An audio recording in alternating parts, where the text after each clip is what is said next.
And Chamath Palihapitiya joins me now. Welcome to the program. Thank you for having me. I mean, you know that this talk at Stanford created a huge ripple that people are still talking about. Yeah. What do you mean, in your own words now, about feeling guilt, about, how it's, sort of disrupting social fabric as we know Look, I think a lot of the things that we do at our best, they're creating things that have never been thought of. But what we are increasingly learning is that there is not just positives that come with the things that we build, but sometimes unintended consequences.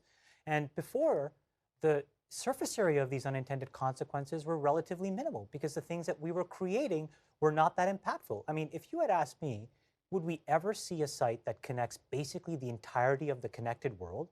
I would not have said yes. But now that it's possible, we almost have to close that chapter one in many ways, and now start to ask the difficult questions of how do we solve the 1% of these issues that are now really unintended and meaningfully disruptive if left unchecked. But just to get clear what you think, the short-term dopamine-driven feedback loops that we've created are destroying how society works. No civil discourse, no cooperation, misinformation, mistruth. And it's not just an American problem, you say. It's not about Russian ads. It's a global problem.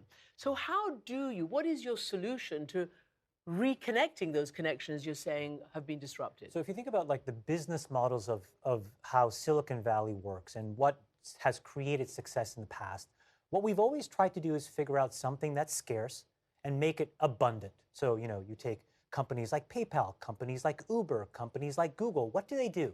They take a thing that we all want, but we can't have easy access to, and then they proliferate it and make it abundant. Today, I think what we're learning is that the thing that we all need more of is truth. And the question at hand now is, what is the business model of truth? And who is responsible for it? Who should be creating it? And what I would tell you is that, in part, people like myself should be responsible for figuring out what that means.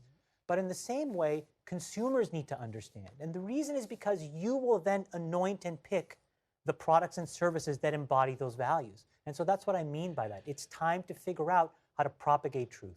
So obviously this became a huge, huge bone of contention during the 2016 election.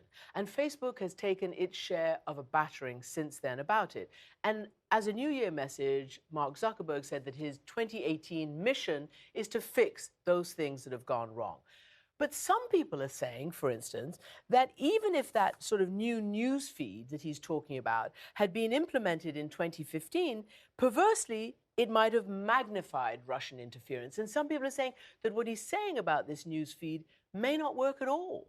Well, I don't know who these some people are, but they probably Facebookers don't. and others, executives. They probably really don't know Mark, for example, the way I do. I mean, our relationship was forged at a really seminal moment in the company's life cycle and, frankly, our own lives. And what I will tell you about him as a person is this is one of the singularly most determined and intelligent people I've ever met. And the minute that he actually focuses on something, he is probably the most guaranteed to find success. So the fact that he wrote that, to me, gives me immense confidence that Facebook is actually on the right path. So why, though, are some people suggesting that despite his goodwill and what he wants to do, and obviously forced by circumstances, why might it not work? I mean, you're the expert, you're the algorithm guy. Well, I mean, I think it's a fantastic news cycle, and so a lot of this is just postulation and speculation. I think the reality is, if you take a step back, what they are doing is they are coming to terms with how this system should work.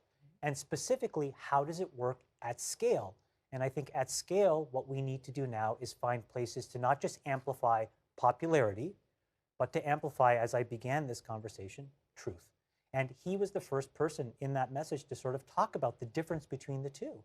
And so what I would say is, let these guys have a moment in time to iterate and try to solve this. Do you regret the tone of what you said in Stanford? Because clearly you did post something afterwards, and people do believe that Facebook got to you. Well, look, Facebook didn't. Look, Facebook made me. So and then came down like a ton of bricks on you after Stanford. No, not really. I mean, listen, I mean, those that know me know that like they don't control me. Nobody controls me at this point. But you changed your tone. Absolutely, because I have a responsibility to think about all the people that I worked with, that I worked for, that worked for me, an immense part of this organization that's still there. And to be honest with you, Christian, I am coming to terms with my own bully pulpit, and frankly, learning, how to control the message, to dial it in more effectively, to be more succinct and positive, offer solutions. And so part of it is just me recognizing that, as one of the leaders of the Valley now, I have to do a better job, frankly, of bringing these issues to the limelight in a way that's constructive. So, many people want to know, before we move on to some of the bigger issues here, why, for instance, Facebook would not open up its databases to investigators who are looking into the Russian interference in 2016. Why wouldn't it do that, do you think? I have no idea. But why wouldn't it? I have no idea. I mean, it could win the PR battle, if nothing else. Again, I think that sort of issue is the same issue that Google faces every day when somebody says, open up a Gmail inbox. Twitter and the others are. Again, it's the same issue that Yahoo faces. The point is that there is a slippery slope of things that happen, and it's up to those companies and the executives in the seats of power at that moment in time to make these judgment calls. And I think it's very hard for us as the peanut gallery to sit on the sidelines and opine. But because you weren't on the sidelines. You were in the middle. You're in the middle of it. At the time, I was in the middle, and for the last 7 years, I've been on the sidelines, building different things. And equally, and I would say in some cases, many more important things. Well, I have two more things that I really want to ask you in 2 minutes. One, react to President Trump and the whole immigration debacle. I mean, I believe you're an immigrant. Yeah. You grew up on welfare. Yeah. Give us a little bit of sense of your life story. My parents escaped a civil war. When we In did Sri that, Lanka? in Sri Lanka, we grew up in Canada. When we did that, we started at zero. We had nothing. My mom was a housekeeper. My father was largely unemployed. We dealt with a whole host of issues that other people have dealt with: depression, alcoholism, etc. And yet we battled through it. And today, I think what I would say is I'm somewhat of a testament to some amount of luck and hard work, but also sacrifice. And what I would like people to understand is that is a value that exists everywhere. There are tremendously talented people all over the world who want to contribute and add value in the same way that I've had opportunities to. And I think, when you think about immigration, what we need to do is realize that human capital, if put in a place to succeed, will literally sacrifice everything. And you've also been very vocal about wanting to harness the incredible positive force of the internet for something more than just another food delivery app. Yeah, I think the best way to think about it is, we've lost sight of risk and value, meaning it used to be the case that technologists like myself would focus on the things that were exceptionally valuable in the world, and they turned out to be not that risky.